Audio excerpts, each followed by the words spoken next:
Hello everyone.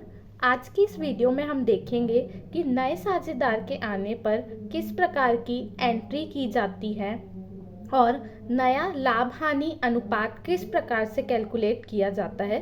तो आपके सामने एक क्वेश्चन दिया है। इसमें लिखा है अनिल और बलवंत साझेदार हैं, उनकी पूंजी क्रमशः 12,000 व 8,000 है और लाभ हानि विभाजन अनुपात 3:2 है। उन्होंने राहुल को साझेदारी में लाभ का 1/4 भाग देकर लिया। राहुल 15,000 रुपये पूंजी के लाएगा और 10,000 रुपये ख्याति के देगा, जो व्यापार में रहेगी। राहुल के आगमन पर जनरल प्रविष्टियां कीजिए तथा नया लाभ हानि विभाजन अनुपात निकालिए। इसका मतलब अनिल और बलवंत पुराने पार्टनर है और नया पार्टनर कौन है? राहुल, जो 1/4 हिस्से के लिए फर्म में नया पार्टनर के रूप में आया है और वो अपनी पूंजी और ख्याति का पैसा ला रहा है। अब कौन कौन सी एंट्री होगी और किस प्रकार से नया लाभ हानि विभाजन निकाला जाएगा अनुपात, वो देखते हैं। यहाँ पे हम करेंगे नए लाभालाभ अनुपात की गणना। नए फर्म की पूंजी हमने क्या मान ली? मान लो 1 रुपये है नए फर्म की पूंजी, ठीक है। तो उसमें हम राहुल को कितना देंगे? 1 रुपये का 1/4, मतलब क्या आ गया आपका 1/4। तो बाकी आपके जो पुराने पार्टनर थे अनिल और बलवंत, उनके लिए कितना हिस्सा बचा? 1 में से 1/4 घटाने के बाद 3/4।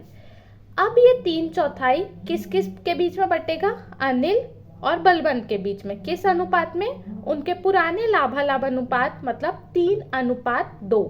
तो अनिल को मिलेगा 3/4 का 3/5, 3+2, और वैसे ही बलवंत को मिलेगा 3/4 का 2/5। तो यहाँ पे हमको दिख रहा है कि अनिल को मिलेगा 9/20, आपका बलवंत को मिलेगा 6/20 और राहुल को मिलेगा 1/4। अब नया लाभालाभ अनुपात हमने लिख दिया 9/20, 6/20, 1/4। अब आप देखेंगे कि इसको ये नीचे के जो डिनोमिनेटर है वो इक्वल नहीं है। यहाँ पे तो 20 है लेकिन यहाँ पे 4 है, तो इनको सेम हमको करना है। सेम करने के लिए कौन सा मेथड यूज किया जाता है?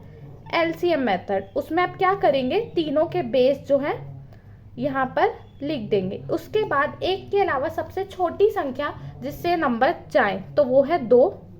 ये 10 बार में जाएगा, ये भी 10 बार में जाएगा, ये 2 बार में जाएगा। उसके बाद भी 2 से ये तीनों संख्या चली जाएंगी, 5, 5 और 1 बार में।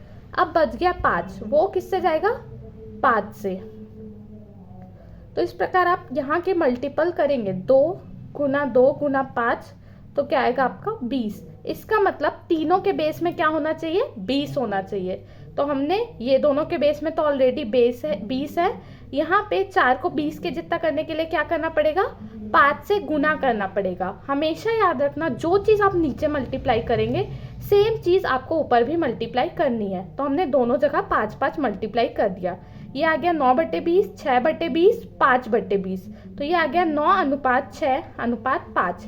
ये है नया लाभालाभ अनुपात। इसके बाद मैं आपको इसी क्वेश्चन में त्याग अनुपात भी कैलकुलेट करना सिखाती हूँ, क्योंकि आगे आपको जनरल एंट्री करते टाइम इसकी नीड होगी।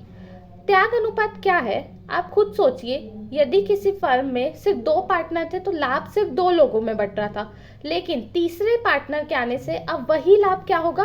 3 लोगों में बांटना पड़ेगा, जिसके कारण पुराने साझेदारों को घाटा होगा। उनको कुछ चीज त्याग करनी पड़ेगी नए साझेदार के लिए, तो वो कहलाता है त्याग अनुपात। उसका फॉर्मूला है पुराना लाभालाभ अनुपात माइनस नया लाभालाभ अनुपात। अनिल के केस में पुराना लाभालाभ अनुपात है 3/5 और उसका नया लाभालाभ अनुपात है 9/20।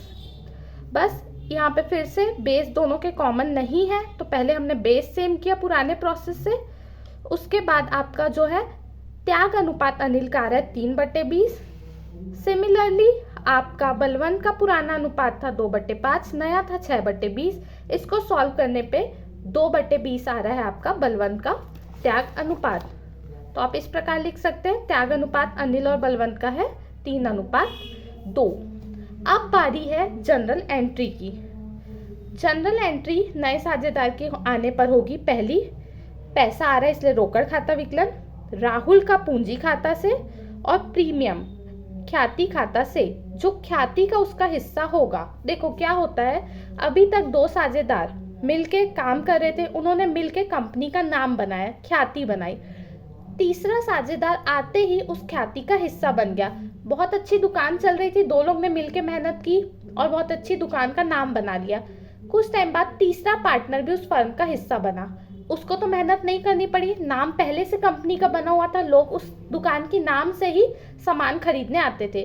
तो क्या होगा कि भाई जो तीसरा नया पार्टनर आ रहा है उसको बिना मेहनत ही आगे उस ख्याति का फायदा मिलने वाला है। तो वो क्या करता है, उसके बदले ख्याति का पैसा लेके आता है।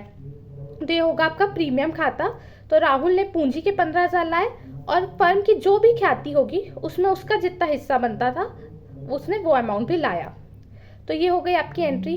अगली एंट्री है प्रीमियम या ख्याति खाता से। अब ये जो ख्याति के 10,000 आए हैं वो किसकी मेहनत है, किसने मेहनत की थी ख्याति पे? अनिल और बलवंत ने मेहनत करके बिजनेस का नाम बनाया था, ख्याति प्राप्त की थी। तो जो भी नया पार्टनर ख्याति लाएगा वो अनिल और बलवंत में बांट दी जाएगी। किस अनुपात में? त्याग अनुपात में। जितना उन्होंने नए पार्टनर के आने से त्याग किया है वे उसके बदले उनको कुछ रिटर्न में मिलना चाहिए। तो जो नया साझेदार है वो ख्याति लाता है और वो दोनों पार्टनर में त्याग अनुपात में बांट दी जाती है। तो इस प्रकार हमने देख लिया नए लाभालाभ अनुपात कैसे निकालते हैं, नए साझेदार के आने पर त्याग अनुपात कैसे निकालते हैं और किस प्रकार की जनरल एंट्री की जाती है। इस लाइन का भी अपने आप में महत्व है कि ख्याति के 10,000 देगा जो व्यापार में ही रहेंगी। आपको कई बार क्वेश्चन में दे दिया रहता है कि जो भी अनिल और बलवंत है चाहे तो ये पैसा बिजनेस से निकाल के घर भी ले जा सकते, तो अगली एंट्री हो जाती अनिल और बलवंत का पूंजी खाता विकलन रोकड़ खाते से। लेकिन क्वेश्चन में क्लियर कर दिया है आपको कि पैसा जो है बिजनेस से निकाला नहीं गया, पैसा इन लोग के पूंजी खाते में ही है।